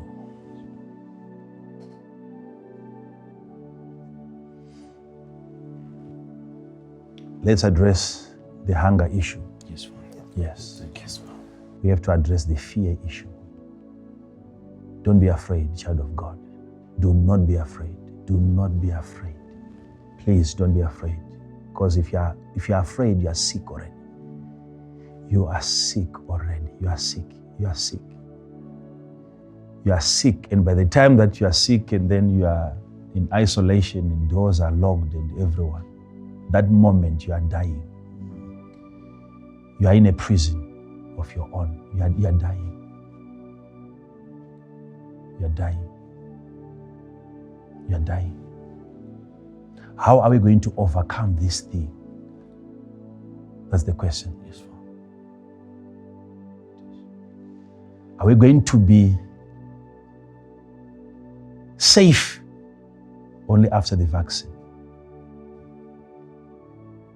Do you know, if you check statistics, even in Zimbabwe, the people that died in 2018, we have more people that died in that year, more than in 2020.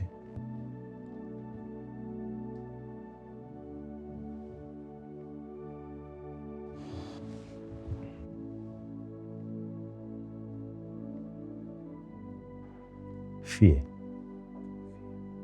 Fear. Fear is empowering a weak disease.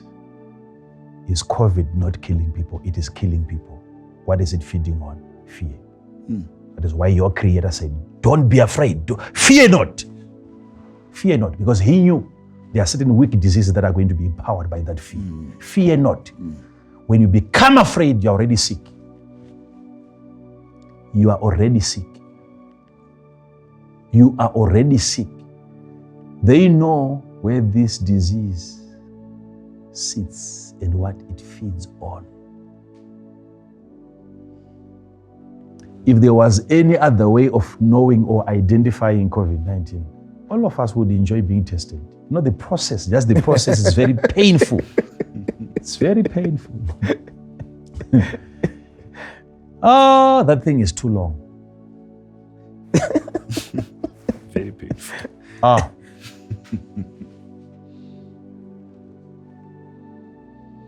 They never used to get to such places. I don't know, maybe 5 years from now. You start feeling like that thing was already there, whatever they are calling. It's too far. And for days, you feel the irritation. Indeed, Father. Yes.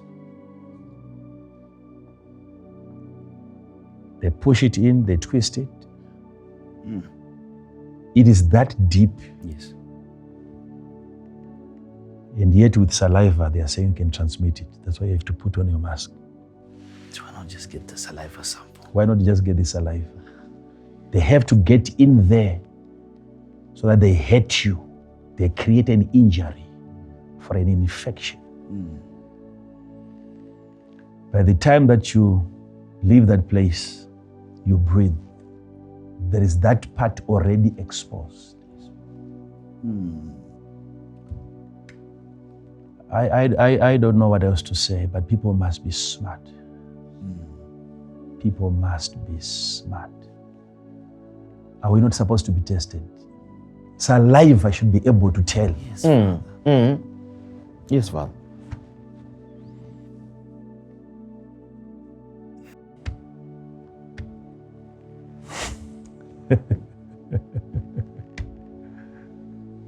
Wow.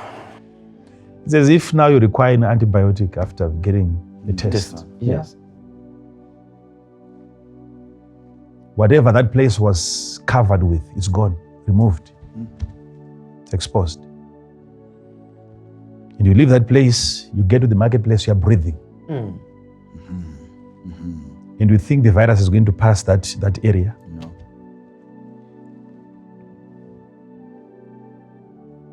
Let's be smart.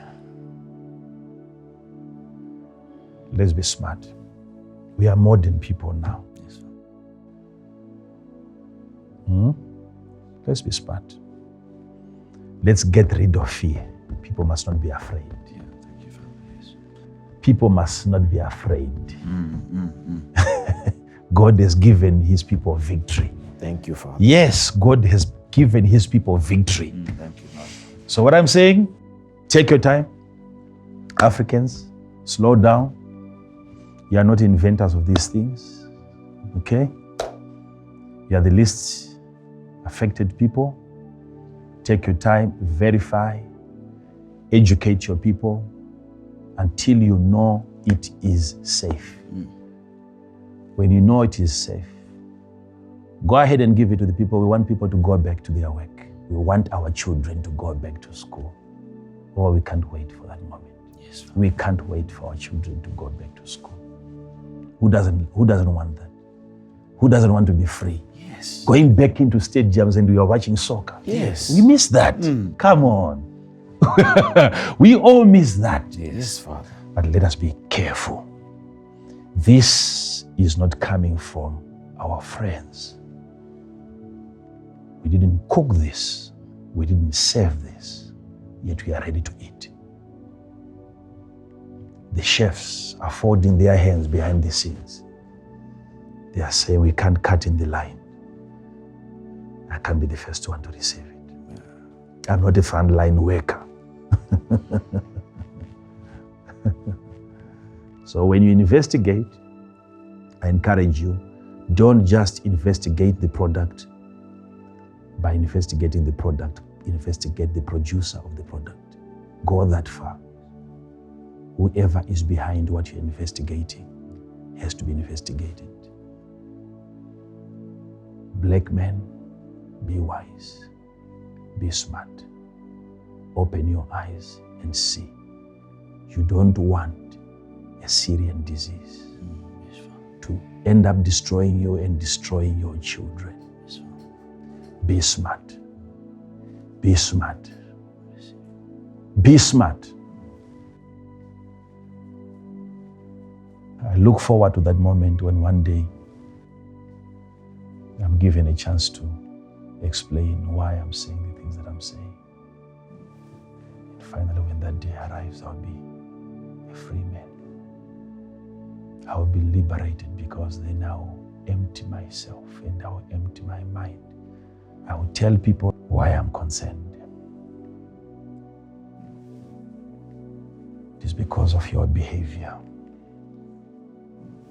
What I've seen you, what I've watched you do in the past. I'll keep saying this until people learn. Please, Father. I can't wait. I trust our people. They're going to do their best. But the diesel issue in Chinoi worries me a lot.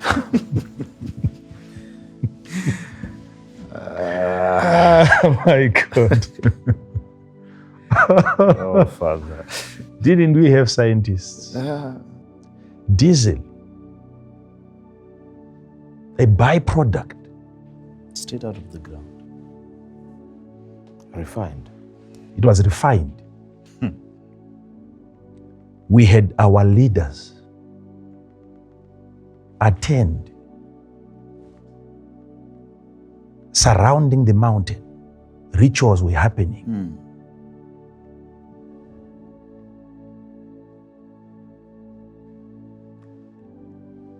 And we are ready to verify a vaccine.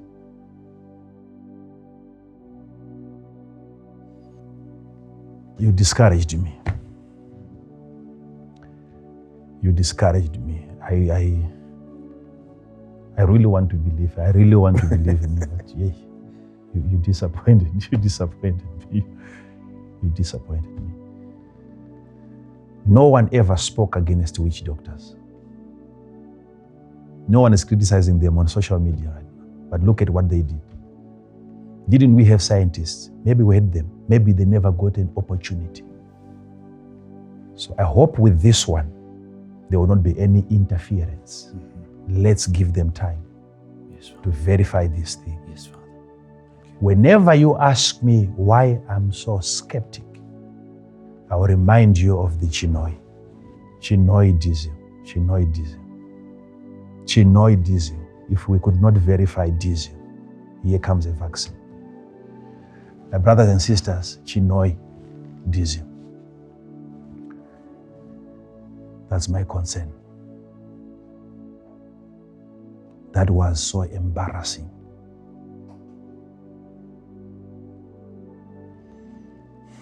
If we changed from that state, if we recovered from that level of ignorance, It wasn't a prophet leading those people. It wasn't a man of God. It wasn't a bishop. It was a witch doctor that are still being believed today in Zimbabwe. Witch doctors.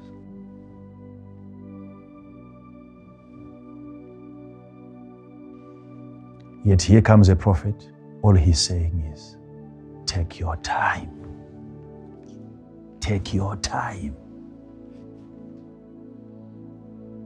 Why should we take our time while people are dying? People are dying. People are always dying. But more people are recovering. Yes. Because it is given to the human immune system by God to respond to that thing.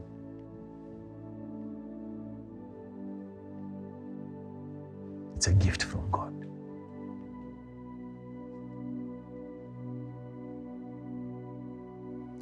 Let's end with the dizzy issue.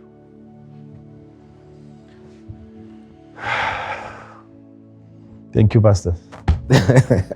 Dizzy. Yeah, what an embarrassment, Father. Thank you. It was really an embarrassment. Father, I remember early last year when you started teaching about the immune system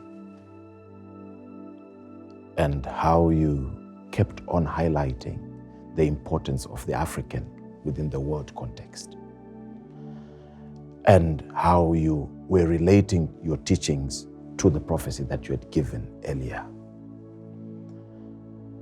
And now you come to us and you are arming us, because being forewarned is being forearmed.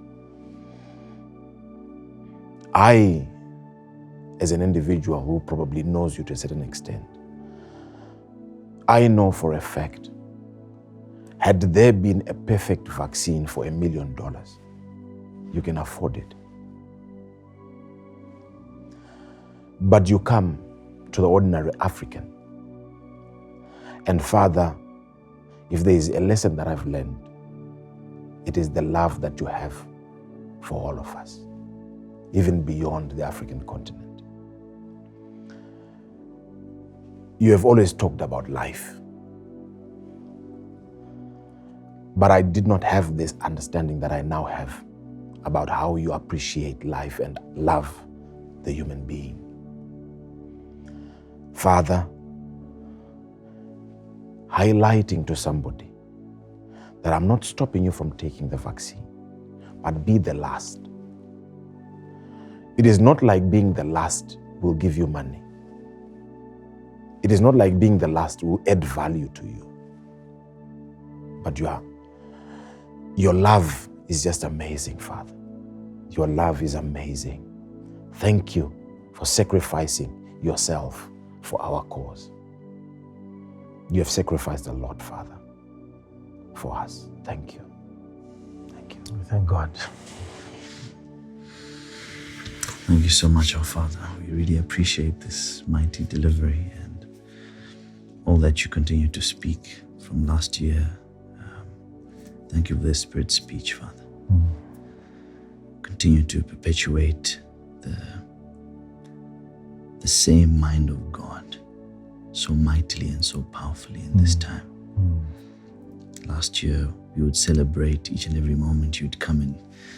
You'd give us updates prophetically on the trajectory of the disease. And you told us early in the year, in about March, Father, and you said, it's not as strong as you thought it was. It's increasing in speed, but the strength has been greatly reduced. Yeah. But it is feeding on your fear.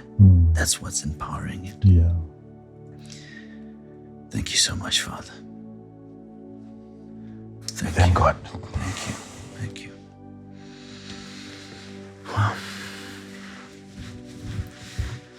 Let's take our time. Let's take our time. Let's take our time. Take our time and really consider and watch, even as this vaccine is being rolled out. Let's be patient and see. Till we meet again next time. Shalom.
rake varwere vanopora nezita rake zvakafa zvinomuka nezita rake marombe anosimudzwa nezita rake